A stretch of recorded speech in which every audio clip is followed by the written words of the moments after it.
Police अधीक्षक यांना आम्ही निवेदन दिले, परंतु या निवेदनामध्ये निवेदन देत असताना पोलीस प्रशासनाने केलेली दिरगाई ही अत्यंत निंदनीय आहे। गेले 4 दिवस ज्या पद्धतीनं ज्या माथेफिरूनं आमच्या समाज बांधवावर जो हल्ला केलेला आहे, तो हल्ला जर पाहिल्यानंतर 4 दिवसापासून त्या पोलीस प्रशासनाने त्याच्यावर कारवाई का केली नाही, हा आमच्या पुढे पडलेला प्रश्न आहे। म्हणजे एखादा माणूस जर 4-4 दिवस जर निवांत फिरत असेल तर आम्ही जायचं कुणाकडं?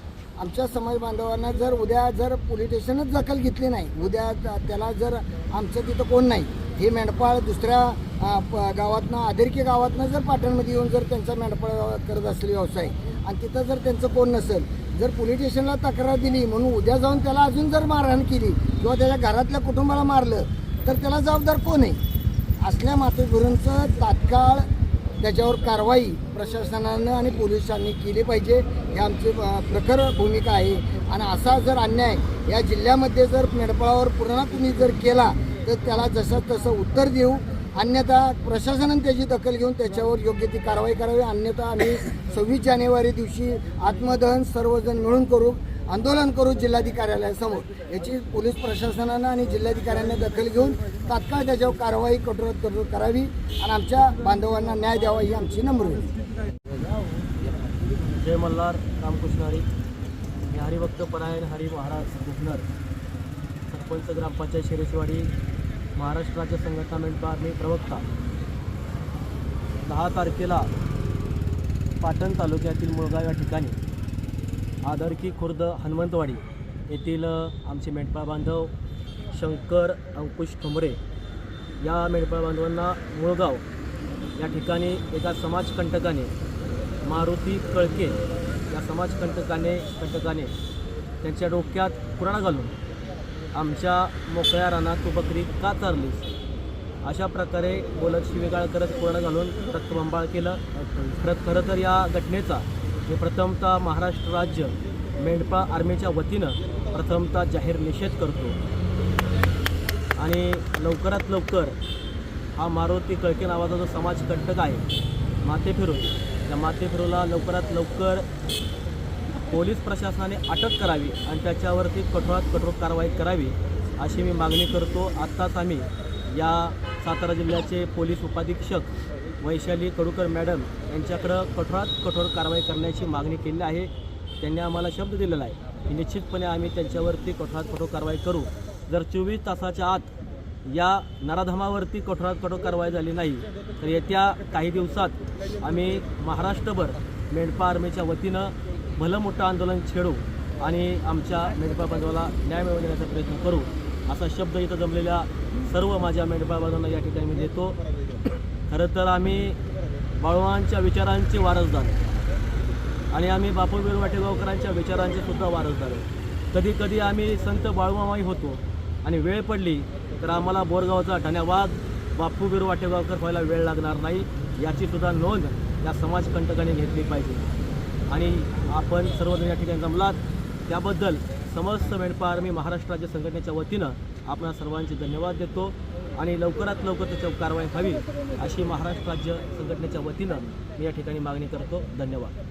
मेंढपाळ आर्मी संघटनेचे आज आमचा मेंढपाळ पाटण या ठिकाणी मुळगाव तालुका पाटण जिल्हा सातारा या ठिकाणी मेंढ्या चारण्यास गेला असता त्या मेंढपाळावर प्राणघातक हल्ला झाला आहे। या हल्ल्याच्या निषेधार्थ आम्ही मेंढपाळ आर्मी संघटनेच्या वतीने इथं निवेदन देण्यासाठी आलेलो आहे। तरी याची दखल घ्यावी आणि त्या गुन्हेगारावर 307 कलम लावून त्याच्यावर गुन्हा दाखल करण्यात यावा, अन्यथा आम्ही मेंढपाळ आर्मी संघटनेच्या वतीने 26 जानेवारी रोजी आंदोलन करणार आहे आणि याची जबाबदारी शासन व सुव्यवस्थेची जबाबदारी त्यांनी घ्यावी असा मेंढपाळ आर्मीच्या वतीने आम्ही इशारा देत आहे। माझं नाव अंकुश आबाजी ठोंबरे, राहणार हनुमंतवाडी, तालुका फलटण, जिल्हा सातारा। माझा मुलगा मेंढपाळ व्यवसाय करतो। तो पाटण तालुक्यात मेंढ्या चारण्यासाठी गेला असता एका इस्माने मारुती कळके यांनी त्याच्यावर जीवनघातक हल्ला करून त्याला जीवे मारण्याचा प्रयत्न केला। तर अशी घटना माझ्या मुलावर आली, अशी घटना दुसऱ्यांच्या मुलावर कोणाच्या येऊ नये अशी कठोर कारवाई पोलीस स्टेशननं करावी अशी माझी त्यांना विनंती. नमस्कार, मी दादासाहेब सदाशिव कोळपे, सरपंच ग्रामपंचायत सालपे आणि मेंढपाळ आर्मी संघटना अध्यक्ष फलटण तालुका. या निमित्तानं मला एवढं सांगावंसं वाटतंय की महाराष्ट्रभर जे मेंढपाळ बांधव आहेत आपले, वर्षानुवर्षे पिढ्यानपिढ्या इतर भागात स्थलांतर होतात वर्षातील काही वेळेस. आणि स्थलांतर होत असताना तिथल्या शेतकऱ्यांसोबत, बहुतांशी शेतकऱ्यांसोबत त्यांचे संबंध चांगले असतात. परंतु अलीकडच्या काळामध्ये आमच्या मेंढपाळ बांधवावर वाढणारे हल्ले यांचा दुष्परिणाम शेतकरी आणि मेंढपाळ बांधवांच्या त्या संबंधांवर पण होत आहे. आणि त्या अनुषंगाने महाराष्ट्राची जी वीण आहे तर ती विस्कटली जात आहे. या प्रकरणामध्ये आम्हाला पोलीस प्रशासनाकडून उडवाउडीची उत्तरे दिली जात आहेत. जर संबंधित पोलीस स्टेशननं योग्य ती कारवाई केली असती तर आज या ठिकाणी आमचा धनगर बांधव आणि मेंढपाळ आर्मी संघटना या ठिकाणी येण्याची वेळ आली नसती.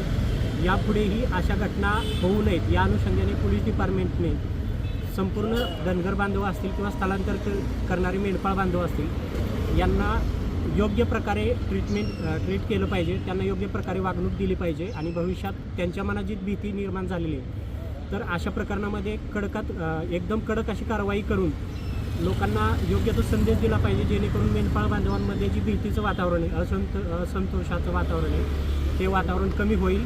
आणि मेंढपाळ बांधव परंपरागतपणे जे स्थलांतर करून शेतकऱ्यांसोबतचे त्याचे जे संबंध आहेत ते पुन्हा एकदा व्यवस्थित होतील. या अनुषंगानं ही कारवाई व्हावी. अन्यथा मेंढपाळ आर्मीच्या वतीनं आम्ही या ठिकाणी जसं यापूर्वी सांगितलं गेलं ते आंदोलन आम्ही करण्यावर ठाम आहोत.